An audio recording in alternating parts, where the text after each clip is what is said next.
sinyal dakwah, menyampaikan kebenaran, membangun peradaban. Assalamualaikum warahmatullahi wabarakatuh.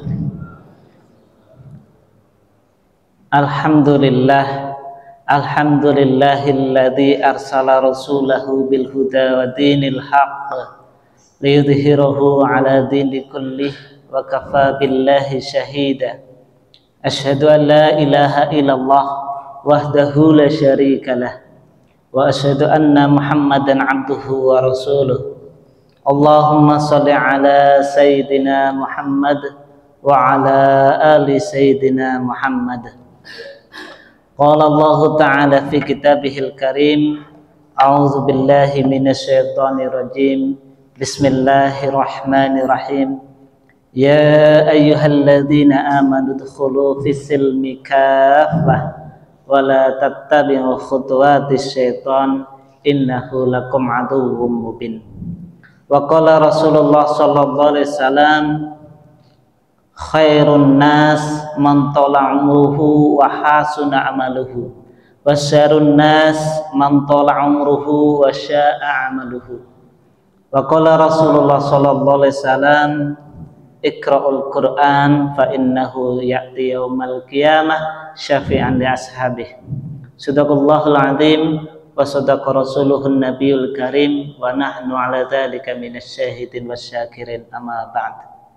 Kepada takmir Masjid Gelora Indah Purwokerto yang saya hormati, para jamaah maghrib, Bapak Ibu kaum muslimin dan muslimat yang berbahagia, serta seluruh pemirsa sinyal dakwah dimanapun berada yang saya hormati. Pertama-tama kita panjatkan puji syukur kehadirat Allah SWT. Sampai detik ini Allah masih mengkaruniakan kepada kita berupa keselamatan dari kehidupan dunia ini. Mudah-mudahan Allah memberkati umur kita sehingga umur yang diberikan oleh Allah SWT senantiasa bisa kita isi dengan amal-amal soleh, sehingga kita menyempatkan diri untuk badak maghrib ini setiap Selasa.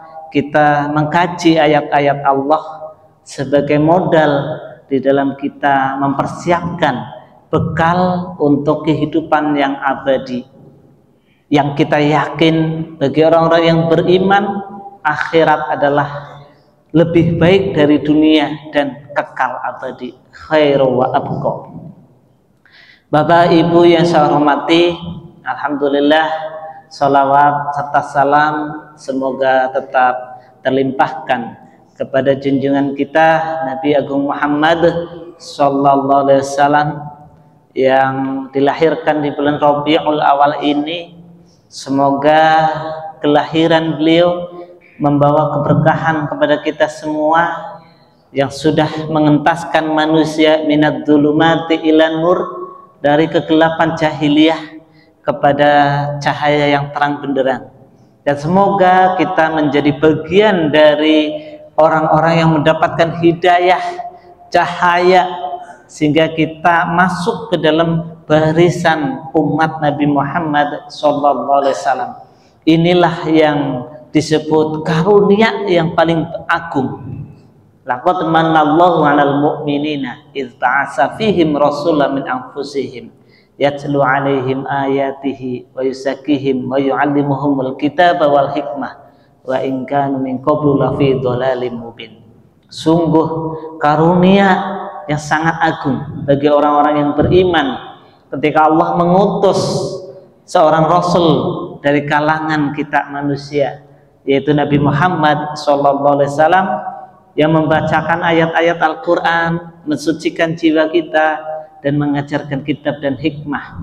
Walaupun kita sudah ditinggal jauh, tapi hari ini kita masih mengikuti apa yang diajarkan oleh Rasulullah SAW agar kita senantiasa bertilawah, tazkiyah dan taklim. Malam hari ini kita mentadaburi ayat-ayat Allah untuk menjadi modal hidup kita. Semoga ini membuktikan bahwa kita istiqomah menjadi bagian dari umat Nabi Muhammad Sallallahu Alaihi Wasallam, sehingga pantas patut untuk mengharapkan syafaatnya. Allahumma amin. Bapak Ibu yang saya hormati, kemarin kita sudah bahas bahwa banyak sekali orang-orang yang ingin mengumpulkan bekal untuk kehidupan akhirat karena yakin kehidupan akhirat khairu wa abqa, kehidupan akhirat ini lebih baik dan kekal. Namun dalam kenyataannya nanti dalam perhitungan Allah Subhanahu wa taala tidak menilai itu sebuah amal soleh, karena kemarin kita sudah bahas amal atau perbuatan baik yang mereka kumpulkan itu tidak memenuhi syarat, tidak memenuhi syarat untuk dinilai sebagai amal soleh, amal yang baik. Nah, kita pertajam hari ini karena kemarin ada berapa Pak Bu amal yang akan dinilai oleh Allah SWT adalah amal-amal yang memenuhi syarat. Di antaranya kemarin apa syaratnya? Kita ingat-ingat lagi. Yang pertama apa? Harus memenuhi syarat ilmu. Itu yang pertama. Dan kita nanti akan bahas bagaimana ilmu ini agar benar-benar kita dapatkan ilmu yang rosih, ilmu yang mendalam, ilmu yang benar, yang nanti menjadi landasan iman. Karena ilmu nanti syarat yang kedua adalah iman. Iman harus berlandaskan ilmu. Iman seseorang akan dinilai imanu haqqo, iman yang benar harus berdasarkan ilmu. Syarat yang kedua harus memenuhi syarat iman. Iman menjadi dasar daripada keislaman. Jadi syarat yang ketiga Islam. Islamnya pun harus sempurna, Islam kafah. Kemudian ilmu, iman, dan Islam harus disempurnakan dengan ikhlas. Insya Allah dalam waktu panjang kita akan bahas empat-empatnya. Untuk malam hari ini kita bahas tentang ilmu. Kenapa ilmu menjadi syarat seluruh amal perbuatan kita nanti akan dihitung oleh Allah SWT. Bahkan bukan hanya sekedar ilmu. Kemarin kita sudah jelaskan ilmu di dunia ini pokoknya cuma ada dua. Ilmu di dunia ini cuma ada dua bagian. Masih ingat Pak? Ada ilmu yang masuk kategori minhajul hayat, yang menjadi pedoman hidup, dan ada ilmu yang menjadi wasailul hayat, ilmu yang menjadi sarana hidup. Yang kedua, ilmu ini ada yang wajib menjadi fardu ain untuk dicari, dan ada yang hanya menjadi penyempurna keutamaan. Yaitu ilmu yang wajib dicari adalah ilmu yang terkait dengan minhajul hayat, yang menjadi pedoman hidup. Kemudian ilmu wasailul hayat, ilmu yang menjadi sarana hidup. Antara ilmu pedoman hidup dengan ilmu sarana hidup ini semua menjadi sarana manusia untuk beribadah. Nah, bagaimana hari ini agar kita dapat dua-duanya? Ilmu minhajul hayat menjadi fardu ain kita cari, kemudian kita juga mencari ilmu wasailul hayat, ilmu tentang dunia, ilmu tentang sarana hidup, itu juga menjadi sarana ibadah, atau menjadi semuanya bernilai amal soleh. Nah, ini yang kita akan bahas di pertemuan kali ini.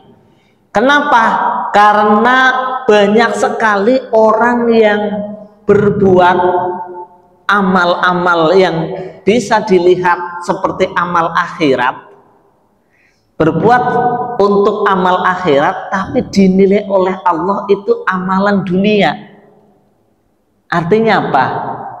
Orang tersebut mendapatkan kebaikan atau mendapatkan nilai di amalnya itu hanya di dunia, terputus, tidak sampai ke akhirat. Berarti tidak menjadi bekal untuk di akhirat, cuma mendapatkan keuntungan di dunia. Padahal itu terkait dengan perbuatan-perbuatan akhirat.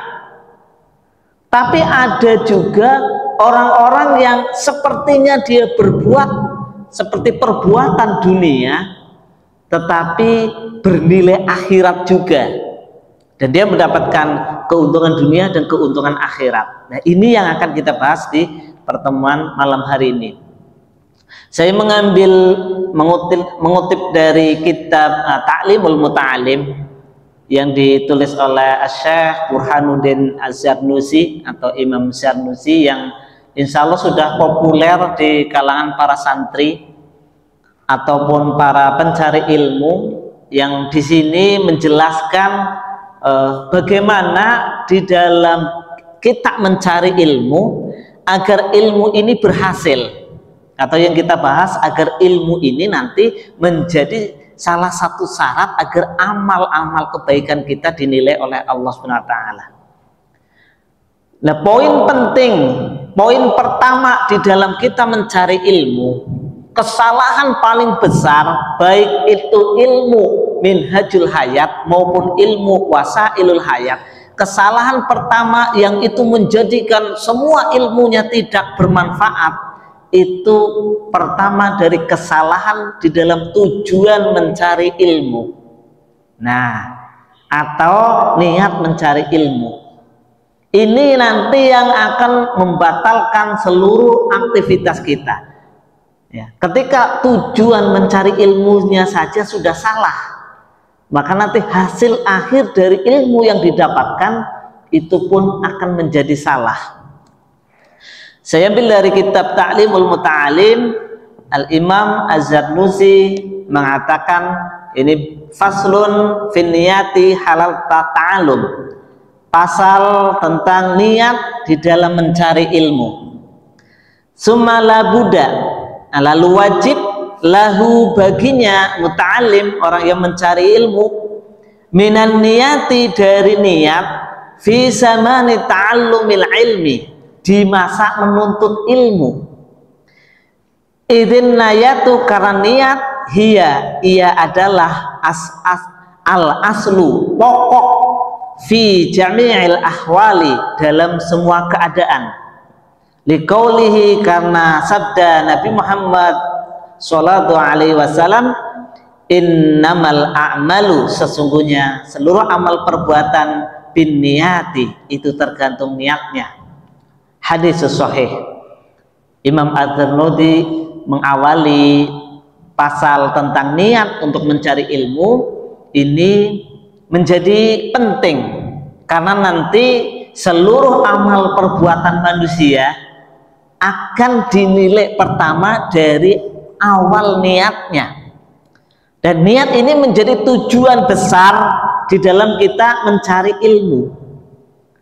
Terkait itu ilmu minhajul hayat, ilmu yang akan menjadi pedoman hidup, ataupun ilmu yang terkait wasailul hayat, semuanya nanti harus diniatkan dengan niat yang benar, dengan tujuan yang benar, karena akan menentukan hasil akhirnya bernilai atau tidaknya amal kita, atau manfaat dan tidaknya ilmu kita. Selanjutnya, wa'an Rasulillah sallallahu alaihi wasallam, dari Rasulullah sallallahu alaihi wasallam, kam, berapa banyak, min amalin, dari orang yang beramal, yutasawwaru, yang kelihatannya bisurati a'malid dunya, dengan bentuk amal dunia, kelihatannya dia beramal dunia, wa yasiru, dan menjadi bihusnid niyati, dengan baiknya niat, min a'malil akhirah, dari amal-amal akhirah.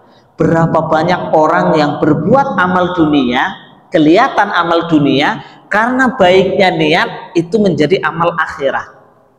Wakam, dan berapa banyak, min amalin, dari orang yang beramal, yutasawwaru, yang digambarkan bisurati a'malil akhirah, dengan bentuk amal akhirat, summa yasiru, kemudian menjadi min a'malid dunya, dari amal-amal dunia, bisu'in niyati, dengan buruknya niat.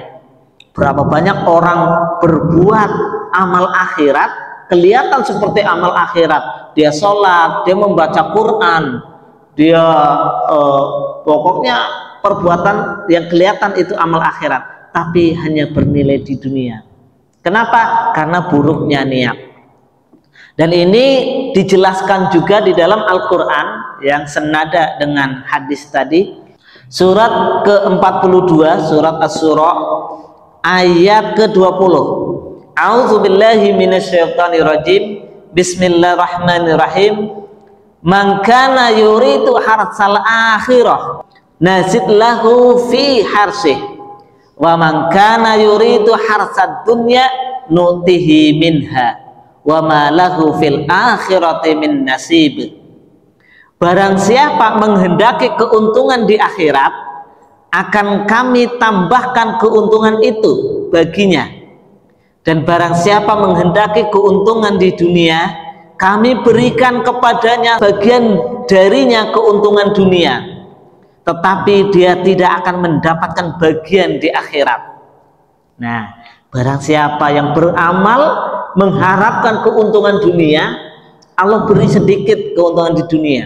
Atau ada ayat yang lain, kami beri semua di dunia, tapi di akhirat tidak ada jatahnya. Dan barang siapa yang mengharapkan keuntungan akhirat, maka Allah akan tambah keuntungannya di akhirat. Nah, ini senada dengan hadis tadi. Ada orang yang berbuat seperti amal akhirat, tapi ternyata itu mengharapkan keuntungan dunia, sehingga terputus amalnya, hanya mendapatkan keuntungan di dunia, sudah tidak ada jatahnya lagi di akhirat. Dan ada banyak orang yang berbuat seperti amal dunia, tapi karena baiknya niat, baiknya tujuan, itu dinilai oleh Allah sebagai amal akhirat. Ini juga menjadi syarat di dalam kita mencari ilmu. Ilmu yang baik, seluruh ilmu yang baik yang kita cari terkait ilmu minhajul hayat dan ilmu wasailul hayat, ilmu untuk pedoman kita beribadah urusan akhirat maupun ilmu tentang hal keduniawian, itu semua harus ditujukan dengan niat yang baik. Maka Imam Az-Zarnuji melanjutkan dalam kitabnya, wayan bahi, dan sebaiknya ayanwiya, orang yang muta'alim tadi berniat, al muta'allimu, seorang santri, bitola bil ilmi, dengan mencari ilmu ridhallahi ta'ala. Ini tujuan kita di dalam mencari ilmu. Tujuan pertama harus untuk mencari ridho Allah. Ini karena ini nanti yang akan menjadi ilmu apapun yang kita cari, yaitu ilmu yang baik, ini akan bermanfaat dunia akhirat, ridho Allah. Maka nanti ada tadi urutan kita di dalam mencari ilmu untuk sampai kepada ridho Allah.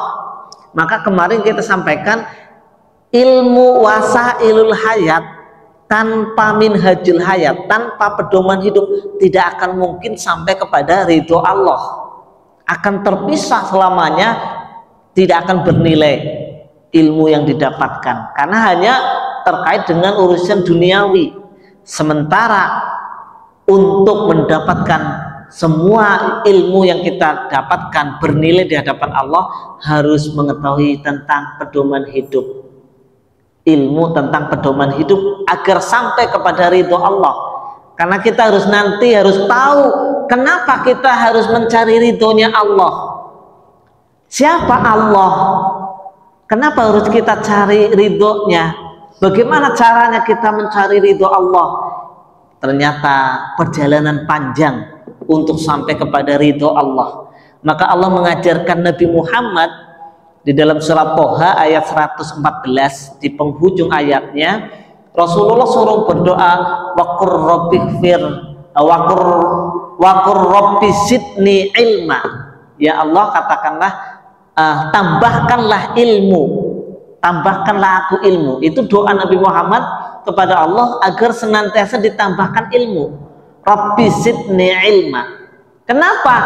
Untuk sampai ke ridho Allah ternyata butuh proses panjang. Nanti harus apa saja ilmu tentang pedoman hidup yang harus dicari. Nah, itu kesana arahnya.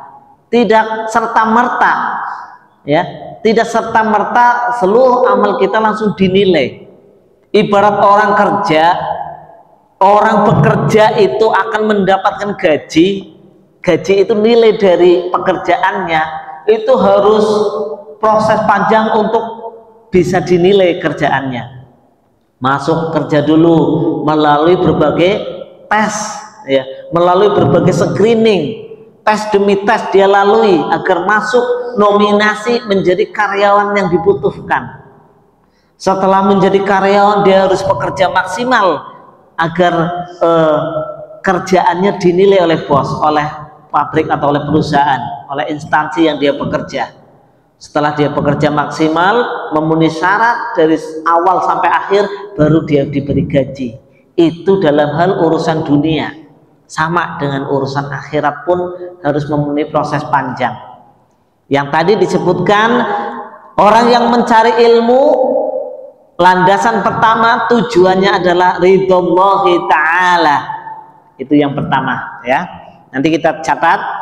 Yang kedua, setelah kita mengharapkan ridho Allah Subhanahu wa taala, yang kedua adalah waddarul akhirah, dan mengharapkan tempat di akhirat. Bapak Ibu, kita tahu tempat di akhirat cuma ada dua. Kalau bukan jannah berarti nar.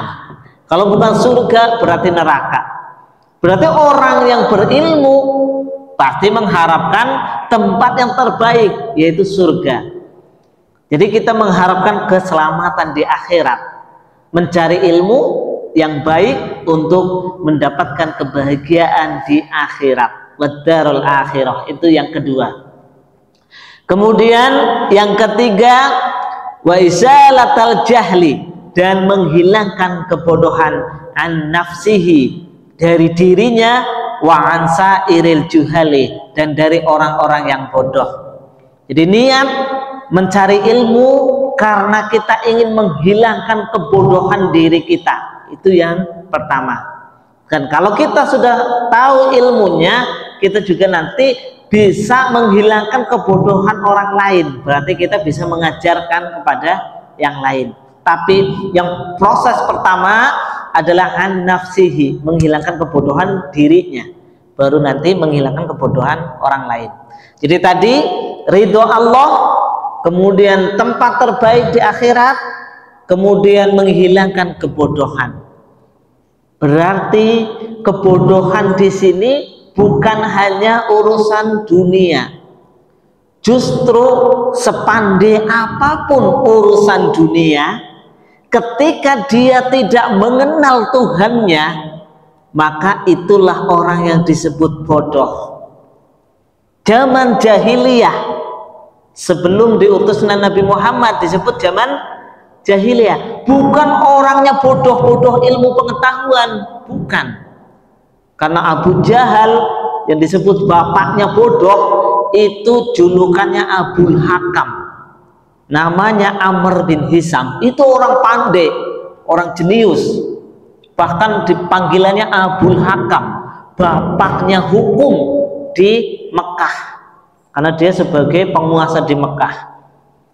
Orang pandai, tapi Allah menyebutnya Abu Jahal, bapaknya bodoh. Kenapa? Karena tidak mengenal kebenaran, karena tidak mau menerima kebenaran, karena tidak mengenal Tuhannya yang menciptakan, maka disebut bodoh. Jadi mencari ilmu menghilangkan kebodohan kita agar kita mengenal Tuhan kita, sehingga kita mengenal bagaimana kehendak Tuhan kita, sehingga kita akan melakukan perbuatan yang dikehendaki oleh Allah, dan kita akan meninggalkan perbuatan-perbuatan yang tidak disukai atau tidak dikehendaki oleh Rabb kita. Ini yang disebut pandai. Ya, jadi ilmu apapun arahnya ke situ agar manusia bisa beribadah dengan baik. Wa izalatil jahli an nafsihi, dan menghilangkan kebodohan dari dirinya, wa an sairil juhali, dan dari orang-orang yang bodoh. Setelah kita punya ilmu, maka kita nanti punya kewajiban untuk menyampaikan ilmu yang kita miliki agar kita mampu menerangkan atau mengajarkan atau menghilangkan kebodohan orang lain. Karena kita tadinya sebelum dapat ilmu kita bodoh, maka kita punya kewajiban bagaimana orang lain agar tidak bodoh. Berarti kita menyampaikan ilmu. Kemudian wa ihya ad-din, mencari ilmu, tujuan yang keempat adalah menghidupkan agama. Ini semua adalah rentetan yang tidak bisa terpisahkan. Kalau ilmu yang kita pelajari benar, pasti kita akan bisa menghidupkan Islam. Karena tadi bagaimana kita akan berbuat sesuai dengan ridho Allah, itu yang pertama. Bagaimana Allah akan ridho kalau kita tidak mengenal Tuhannya? Maka kita kenali ilmu tentang Allah. Maka nanti kita akan mengharapkan kebahagiaan di akhirat. Setelah itu kita tidak menjadi orang yang bodoh. Kita mengajarkan kebaikan, kita mengajarkan kebenaran untuk orang lain. Maka Islam akan hidup. Sehingga disebutkan al-ilmu hayatul Islam wa imadul iman. Ilmu itu menghidupkan Islam dan tiangnya iman. Karena nanti ilmu ini kan akan menjadi landasan iman dan akan menjadi syarat diterimanya Islam kita. Jadi ilmu menghidupkan Islam dan tiangnya iman. Udah berapa tadi? Ya. Jadi tujuan kita mencari ilmu ya. Coba kita tulis dulu biar tidak lupa. Karena kemarin ya Allah memberikan ilmu juga melalui baca tulis ya. Nah, kita tulis tujuan mencari ilmu. Ya. Yang pertama adalah mencari ridho Allah. Ini spidolnya kurang mempan. Nah, yang kedua mendapatkan tempat kebahagiaan di akhirat ya. Tempat di akhirat, yaitu berarti surga. Nah, ketiga apa? Masih ada yang ingat? Ketiga, menghilangkan kebodohan.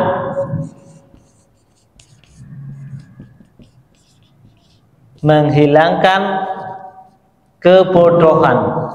Kebodohan ini dari kebodohan dirinya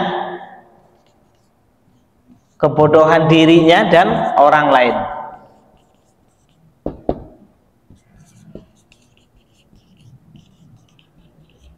Nah, keempat, ada yang nyatet tadi? Apa Mas? Menghidupkan agama. Al-ilmu hayatul Islam wa imadul iman, menghidupkan agama. Ada 5 tujuan mencari ilmu dan ada 1 pantangan di dalam kita mencari ilmu. Yang kelima belum dibaca, yaitu bersyukur atas nikmatnya akal. Bersyukur atas nikmatnya akal yang kemarin kita bahas ya. Akal dan badan yang sehat. Nah, ini di dalam kitab Ta'limul Muta'alim ada 5 poin di dalam kita mencari ilmu agar ilmu yang kita cari ini bermanfaat. Ilmu yang bermanfaat itu ilmu yang akan menjadi amal jariah yang akan terus mengalir ya. Kemudian pantangannya nanti 1. Nah, kita baca di kitab Ta'limul Muta'alim.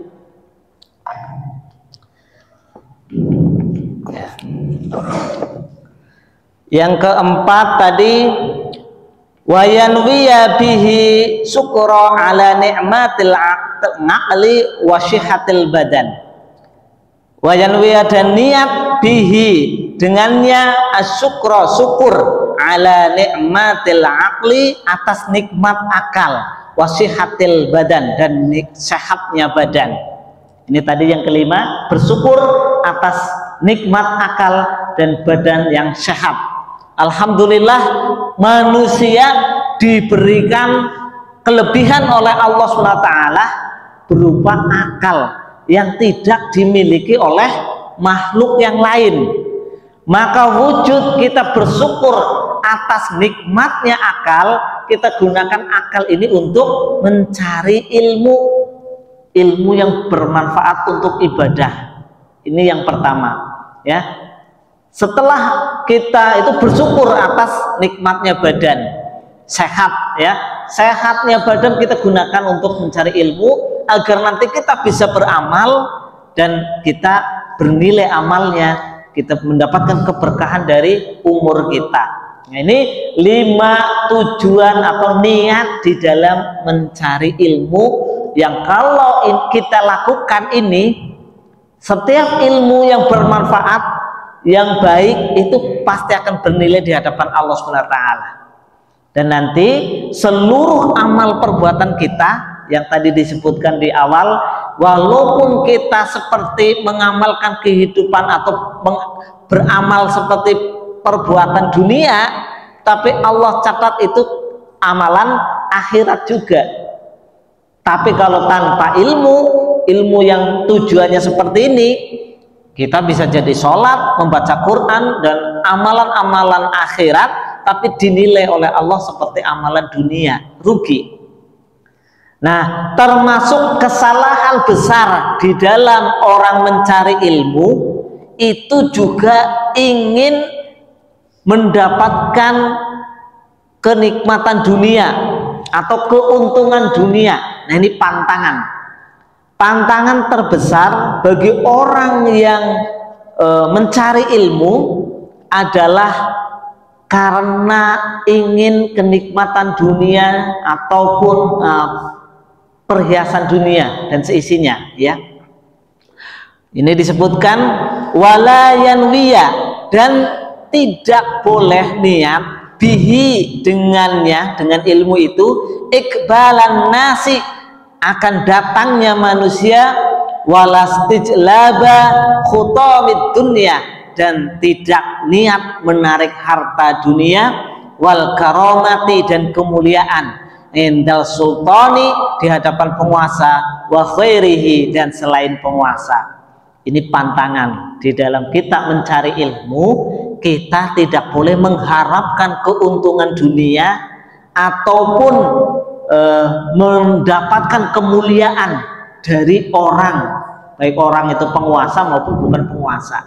Ini pantangan di dalam mencari ilmu. Tidak boleh kita niatkan atau kita tujukan tujuannya mencari ilmu itu ingin kehidupan dunia. Kenapa? Karena nanti cuma dapat di dunia.